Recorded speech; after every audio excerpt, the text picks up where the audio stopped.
bejo bekjane kang lali luwih bejo kang eling lawas. Segenap pencapaian kebudayaan dan kesusastraan Jawa tidak diraih begitu saja dalam waktu yang singkat. Prosesnya dapat dilacak hingga Majapahit bahkan era sebelumnya. Dalam titian waktu, Mataram merupakan puncak dari kejayaan kebudayaan dan kesusastraan Jawa. Jawa pernah mengalami masa gemilang, mulai dari zaman Majapahit. Nah itu kemudian ada krisis dan kemudian akhirnya berdiri Mataram. Nah saya itu Mataram dimulai ke dalam. Ya. Nah waktu itulah mulai sebenarnya dugaan saya dan pikiran saya proses pemurnian peningkatan mutu budaya Jawa. Nah itulah apa yang dikatakan mulai periode yang disebut orang asing the Byzantine period of the Japanese history. Jadi zaman Bizantium dari sejarah Jawa, ketika Jawa lebih sibuk memperhalus kebudayaannya. Nah, ya itulah baru mulai sebenarnya bahasa Jawa bertingkat-tingkat itu. Dulu bahasa Jawa satu saja. Penghalusan kebudayaan pada zaman Mataram berdampak pula pada aspek ekonomi. Orang-orang Jawa yang sebelumnya banyak menjadi nelayan dan pedagang, kini beralih menjadi petani. Disinilah dimulai era Jawa yang agraris. Salah satu indikator perubahan zaman itu nampak pada Pranoto Mongso. Bentuk formal penanggalan Jawa ini mulai diperkenalkan sejak akhir abad ke-17. Kalender ini merupakan panduan bagi para petani dalam mengerjakan sesuatu agar tak mengalami kerugian. Dari sinilah waktu waluku atau membajak sawah ditentukan. Akan tetapi, penanda bagi para petani dan Jogja dan Surakarta malah pecah dengan Mangkunegoro, Mangkunegaran dan pemerintahan kolonial yang sangat buruk. Pemerintah kolonial menekan petani dengan memaksa menanam hasil komoditas yang seluruhnya harus disetorkan kepada pemerintah. Ditambah dengan para pejabat lokal yang haus akan harta dengan menjilat penguasa, menyebabkan rakyat miskin menderita kelaparan yang menjurus pada meningkatnya angka kematian. Setelah Mataram pecah, Mataram pecah dari hal tersebut ternyata menguras habis kekuatan ekonomi pemerintah Belanda itu. Nah, untuk mengatasi itu semua Belanda kemudian 19 terakhir Jogja juga dipotong dengan paku alaman ya. Itu Jawa makin lihat ke dalam. Dan lagi juga Jawa yang berkeliaran sudah tidak ada lagi. Dulu waktu perang di Diponegoro itu sebagian besar mungkin Diponegoro itu orang berkeliaran keliling itu. Kemudian setelah Belanda berkuasa, Jawa itu kan dikenakan kultur stelsel harus menetap. memang pada pertengahan abad ke-19 terjadi perang yang begitu banyak ya, tidak hanya di Jawa, di Sumatera Barat ada perang Patri, di Jawa Tengah, di Jawa lah itu ada perang Diponegoro, dan juga ada gejolak yang luar biasa di Belanda juga ya, di dalam negeri, sehingga bisa kita dipahami oleh beberapa ahli sebagai istilah tanam paksa. Memang kultur stelsel itu dia mempunyai satu program yaitu kultur stelsel, yaitu sebetulnya semacam peraturan di bidang pertanian ya, dan kemudian kebutuhan untuk mencukupi biaya perang mereka. Selama 19 di Jawa itu banyak sekali pemberontakan. tidak hanya di Ponorogo. Diperuntukkan untuk mengembalikan kekuatan ekonomi Belanda yang pada saat Hindia Belanda yang pada saat itu memang betul-betul bankrupt, bangkrut mereka oleh karena kebutuhan. Tidak hanya di Ponorogo itu perang besar, tapi sesudah itu masih hampir tiap tahun sampai akhir abad 19 sampai tahun 20 sampai tahun 10 itu sudah perang itu. Ini pemberontakan desa. Itu sebagian besar dipimpin oleh para ulama desa. Jadi yang kira kecil adanya perang terbuka antara pemerintah kolonial Belanda dengan para pribumi Jawa, maka dibentuklah satu lembaga yang dinamakan 900 masih ada satu di sana berontak-berontak. Nah, untuk mengatasi itu, untuk mengatasi adanya konflik-konflik dan memperkurangi konflik. Yang kedua, memberikan bekal kepada para administrasi pada pegawai Belanda yang bekerja di Jawa. Kan Head Institute for the Javaanstaal itu sebagai lembaga yang bertujuan untuk mengetahuan. Jadi Javanologi adalah set pengetahuan dan keterampilan tentang kebudayaan Jawa. Itu arti Javanologi. Di dalam pemahaman dengan terhadap kebudayaan lokal yang baik, itu diharapkan mampu mengurangi konflik. Itu sebenarnya tujuan awal daripada lembaga itu. Bejo bekjane kang lali.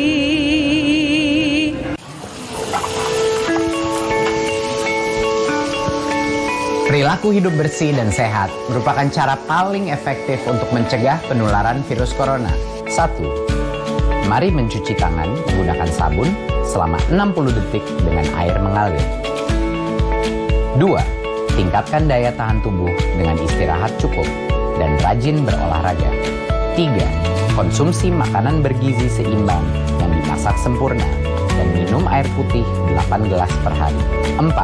Gunakanlah masker atau tutup mulut dengan lengan jika batuk atau bersin. 5. Jika ada gejala seperti demam dan sesak napas, segera kunjungi pelayanan kesehatan terdekat. Jadi, tetap tenang dan selalu waspada. Mari kita maksimalkan upaya pencegahan virus corona dengan menerapkan perilaku hidup bersih dan sehat.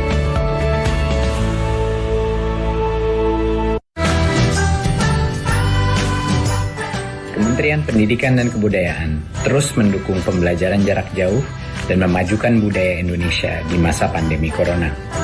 Saksikan program Belajar dari Rumah setiap Senin sampai Minggu untuk semua jenjang pendidikan, guru, dan orang tua hanya di TVRI. Marilah kita bersama-sama belajar dari rumah.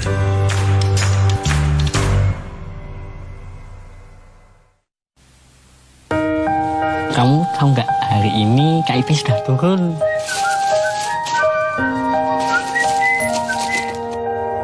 Ih, panas. Ayo, balik. Udah cair. Alhamdulillah sudah cair, Mas. Anak-anak senang, ibunya juga senang. Terima kasih ya ibu-ibu ya semuanya. Anak-anak, sekolah yang pindah ya.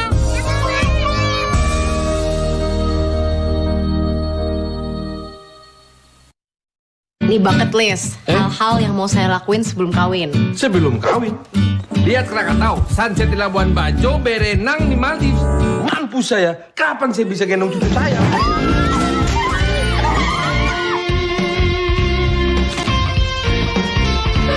Sebagian dari kalian mungkin udah tahu, gue travel writer. Gue mau semua orang ngalamin apa yang gue alami. Dan ini cerita gue. TVRI, media pemersatu bangsa. Bejo bekjane kang lali. Head Institute for the Javaanstaal Surakarta yang didirikan di Surakarta pada 1832 oleh Johan Frederik Carl Greica adalah sebuah lembaga kebudayaan yang mempelajari sastra dan kebudayaan Jawa. Disinilah Javanologi untuk pertama kali muncul. Secara terminologis, Javanologi itu kan disusun dari dua kata. Java merujuk di situ batasan budaya, juga bukan batasan administratif ya, tapi batas budaya. Dan logos itu pengetahuan, bahkan wajib itu mengetahui yang notabene semua itu menjadi butir-butir yang paling menonjol dalam kebudayaan Jawa, falsafah Jawa. Dia harus tahu.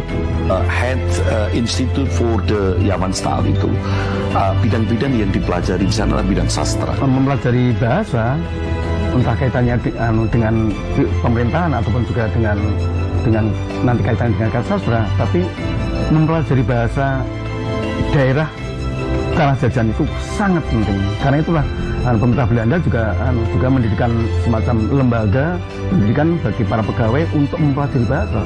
Nah, itu kenapa dilakukan? Di antaranya adalah bahwa apabila bahasa itu dikuasai, otomatis nanti karya-karya sastra ataupun buah-buah pikiran yang ditulis oleh orang jajan itu diketahui, maka akan mudah untuk menguasai daerah jajahan ini. Di kala itu, seorang pujangga bernama Ronggo Warsito kerap menjadi rujukan para Javanolog karena pemahamannya dianggap mendalam terhadap kebudayaan dan ini meliputi 12 bidang ya.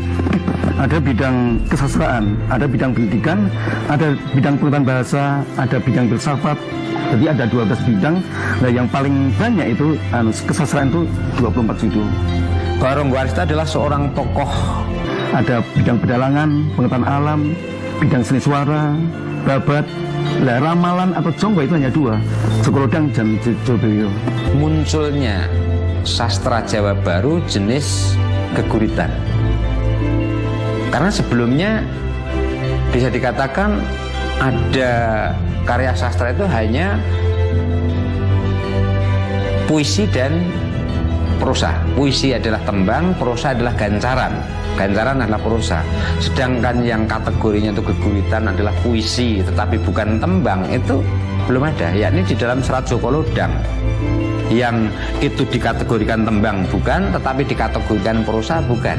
Dan secara kebetulan di dalam satu bait tulisan awal dari Serat Joko Lodang itu juga ada sandiasmonya. Kalau dibaca dari atas ke bawah, suku kata yang pertama akan berbunyi Ronggo Warsito Boso Kadaton, sedangkan yang suku kata terakhir setiap baris bila dibaca dari atas ke bawah akan berbunyi Boso Kadaton Ronggo Warsito. Zaman dulu kan segalanya kan sensitif ya, apa-apa saja mungkin bisa dilaporkan ke Belanda, sehingga kan Belanda kan sangat berkuasa atas Sunan, dan Sunan mungkin juga agak pikir-pikir kalau ada warganya atau penggawa keraton itu yang menentang pada Belanda. Makanya ya salah satu cara di dalam mengungkapkan hal seperti itu dengan cara simbolis. Mangkyo derajating praja kawuryan wasunyaruri, rurah pangrahing ukara karana tanpa palupi. Hatilar silastuti sujono sarjono kelu kalulun kala tidha tidem tandaning dumadi hardayeng rat tining karoban rubedo. Ini adalah sebetulnya awal dari si Ronggo Warsito, jelas mengkritisi kondisi kerajaan saat itu. Punya raja, rajanya itu juga sekti, rajanya juga punya kewibawaan, pegawai-pegawainya baik. Tetapi kondisi saat itu tidak menyelesaikan masalah, huru-hara dan sebagainya. Sebagai pujangga Keraton Surakarta, Ronggo Warsito memelihara hubungan baik dengan para Javanolog. Salah satunya adalah Carl Friedrich Winter. Sebegitu datang di Jawa ini dan ketemu si Ronggo Warsito, ternyata dia adalah seorang sastrawan, dia seorang yang cinta atas budaya Jawa, dalam hal ini sastra. Nah, karena dia itu juga sesama orang sastrawan, dia ingin menulis tentang sastra Jawa, merasa dirinya itu juga sudah barang tentu tidak sepaham seperti orang Jawa.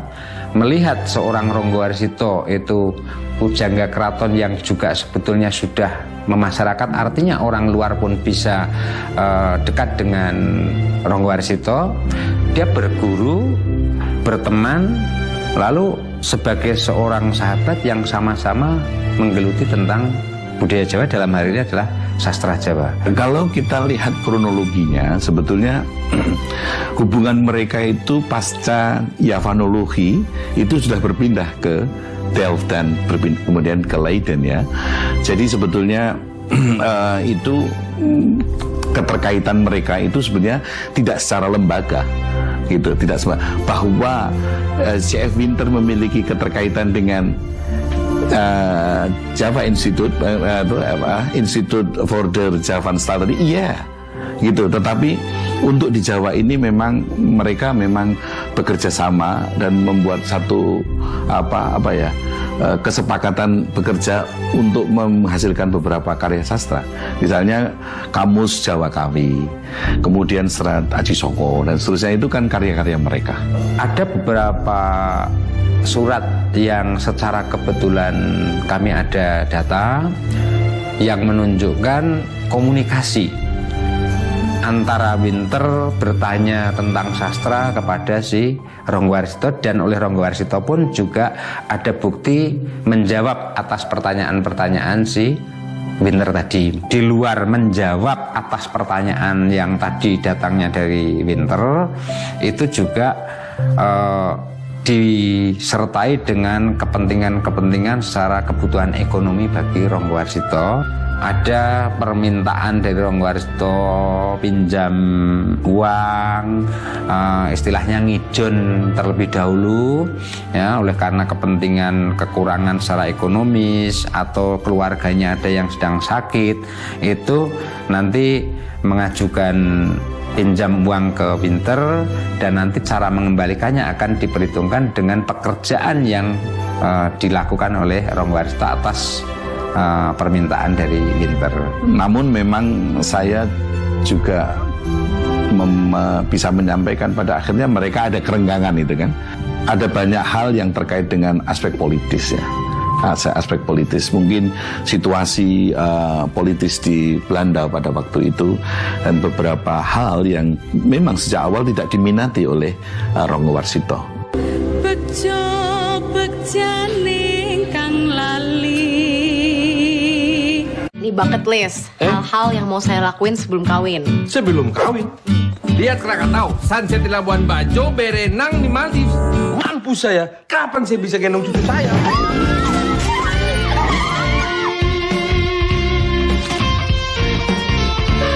Sebagian dari kalian mungkin udah tahu, gue travel writer. Gue mau semua orang ngalamin apa yang gue alami. Dan ini cerita gue. Dipersembahkan oleh Rumah Belajar merupakan aplikasi yang luar biasa di saat pandemi COVID-19 sekarang ini. Pembelajaran online melalui Rumah Belajar bisa menjadi pilihan terbaik bagi anak-anak bangsa. Sahabat edukasi, dapat mengunduh aplikasi Rumah Belajar melalui Play Store, dan kalian juga bisa berkunjung ke web belajarkemendikbud.go.id. Banyak fitur yang bermanfaat yang bisa menemani sahabat edukasi dimanapun berada untuk belajar dan menggali ilmu pengetahuan. Selamat belajar dan tetap semangat. Rumah Belajar, belajar di mana saja, kapan saja, dan dengan siapa saja.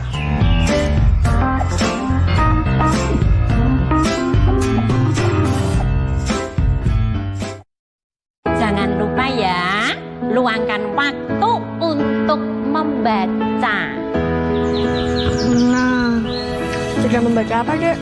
Ini Kak, menanam.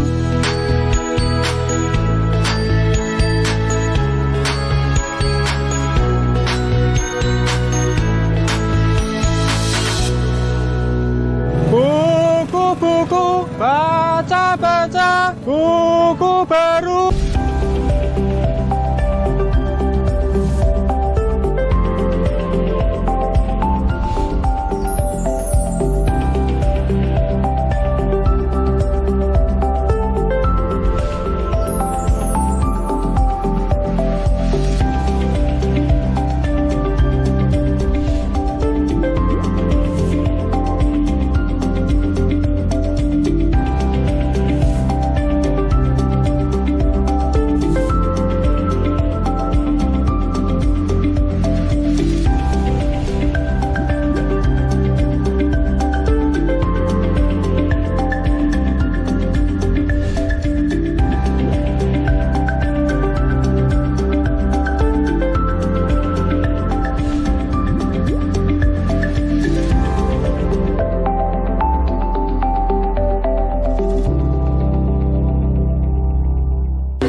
Dalam esainya yang legendaris, Javanology and the Age of Ronggowarsito, Kenji Tsuchiya menulis bahwa pujangga memainkan peran ganda ketika Javanologi Barat masuk.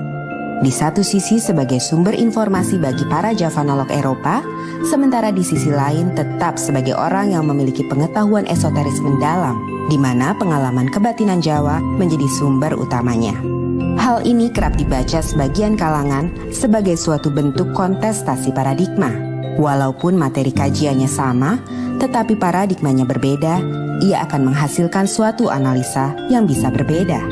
Dalam hal ini, paradigma orang-orang Jawa memiliki perbedaan dengan paradigma orang-orang Belanda. Sebenarnya background Ronggowarsito itu adalah budaya Jawa yang begitu organismik. Nah, sementara Winter, walaupun dia seorang turunan seorang Indo, tetapi dia tetap darah-darah yang barat, pemikiran yang mekanistik itu cukup kuat, sehingga kadang-kadang antara organismik dan mekanistik ini kadang-kadang terdapat perbenturan gitu. Saya melihatnya seperti itu. Desa Palar, Kecamatan Trucuk, Klaten menjadi tempat persemayaman terakhir Ronggowarsito. Semasa hidupnya, ia sering mengunjungi desa ini yang menjadi tempat sanak familinya berada. Tidak hanya Ronggowarsito, makam C.F. Winter juga berada di sini. Setelah pada 1984 makamnya dipindahkan dari kompleks pemakaman Belanda di Jebres, Surakarta atas izin Presiden Soeharto. Pada hari-hari tertentu, makam Ronggowarsito banyak dikunjungi para peziarah. Daya tarik Ronggowarsito sebagai pujangga besar memang tidak hanya terdapat semasa ia hidup. Bahkan hingga hari ini, setelah sekian lama ia wafat, pesona itu tak memudar. Dan pasca wafatnya Ronggowarsito, masih tersimpan begitu banyak arsip tentang Jawa. Salah satunya sastra di negeri Belanda.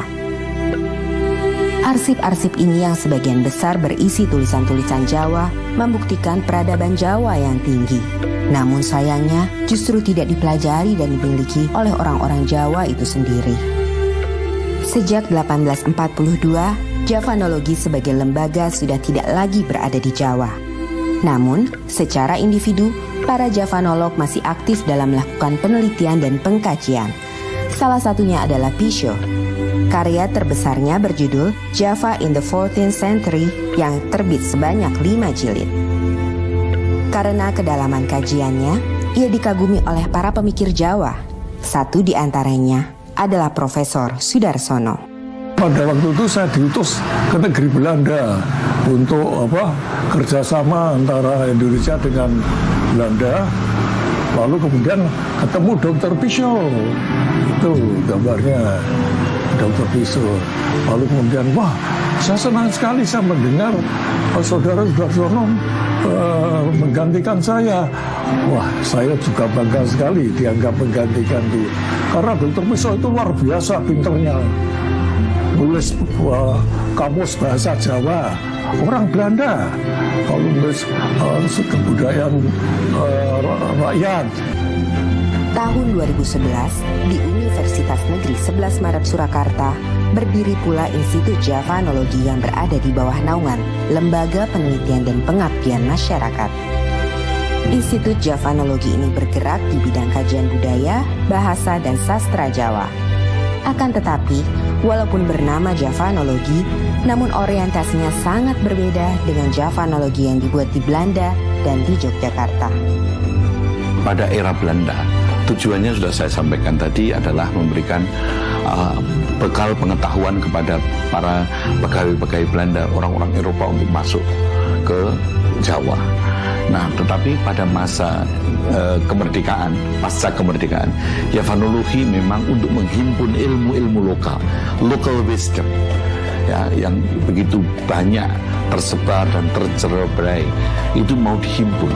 Nah, sekarang di era kami itu Institut Javanologi tidak hanya menghimpun, yang sudah dihimpun itu dicoba untuk ada hilirisasi temuan-temuan pada saat itu. Ini era kami ini sekarang adalah mencoba untuk membuat pembuktian, research dari beberapa temuan yang sudah dihasilkan pada saat itu. Javanologi yang dibuat di Belanda hingga didirikan oleh Universitas Negeri 11 Maret Surakarta hari ini memiliki peranannya masing-masing yang tidak bisa begitu saja diabaikan. Javanologi telah menghidupkan semangat masyarakat Jawa untuk ikut ambil bagian dalam membuat dunia yang lebih baik. Pemahaman antara ilmu dan ngilmu itu memang berbeda. Ilmu bisa diekstrakan, tetapi ngilmu itu bagaimana aplikasi, bagaimana itu memiliki manfaat bagi dunia yang lebih cantik, yang lebih harmonis. Bagaimana teman-teman setelah menyimak tayangan tadi? Mari kita bersama-sama menjawab pertanyaan berikut ini. 1. Mengapa penanda pertanian dalam kalender Jawa menjadi panduan petani untuk melakukan aktivitas tidak berlaku pada era tanam paksa? 2. Jika ditemukan di suatu daerah di Indonesia, peninggalan peradaban masa lalu dan orang asing ingin menggali peradaban tersebut, apa yang akan kamu lakukan? Oh iya, jangan lupa untuk tetap belajar di rumah ya, dan jaga kesehatan dengan rajin mencuci tangan serta makan makanan yang bergizi.